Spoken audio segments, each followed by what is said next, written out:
দেশের বর্তমান পরিস্থিতিতে সুষ্ঠু নির্বাচনের কথা কল্পনাও করা যায় না, এমন মন্তব্য করেছেন জামায়াতে ইসলামীর আমির ডাক্তার শফিকুর রহমান। মৌলিক সংস্কার করে সুষ্ঠু নির্বাচন আদায় করার কথাও বলেন তিনি। রংপুরে জামায়াতের বিভাগীয় জনসভায় এসব কথা বলেন দলটির আমির। ফ্যাসিবাদের সামান্য চিহ্ন থাকা পর্যন্ত লড়াই চলবে বলেও হুঁশিয়ারি দেন তিনি। প্রায় 17 বছর পর রংপুর জেলা স্কুল মাঠে জামায়াতে ইসলামীর বিভাগীয় জনসভা। শুক্রবার সকাল থেকেই খণ্ড খণ্ড মিছিল নিয়ে আসেন হাজার হাজার নেতাকর্মী। দুপুরের মধ্যেই কানায় কানায় ভরে যায় সমাবেশের স্থল। বেলা 3:30টায় মঞ্চে ওঠেন স্থানীয় ও কেন্দ্রের শীর্ষ নেতারা।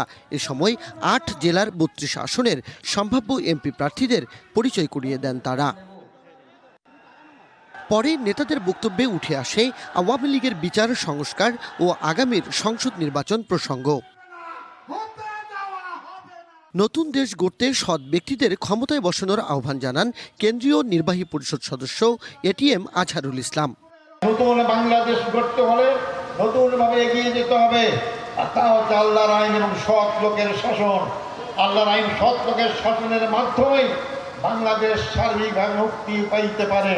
সেক্রেটারি জেনারেল মিয়া গোলাম পরোয়ার বলেন, লেভেল প্লেইং ফিল্ড না থাকলে দেশে কোনো নির্বাচন হতে দেয়া হবে না।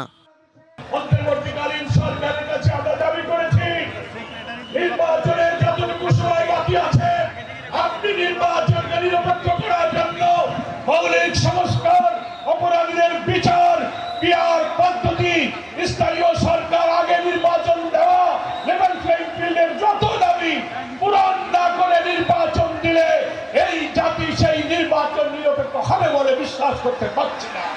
সুষ্ঠু নির্বাচন ও মৌলিক সংস্কারের বিষয়ে কথা বলেন দলটির আমির ডাক্তার শফিকুর রহমান। ফেসিবাদ বিরোধী লড়াই অব্যাহত রাখার কথাও বলেন তিনি।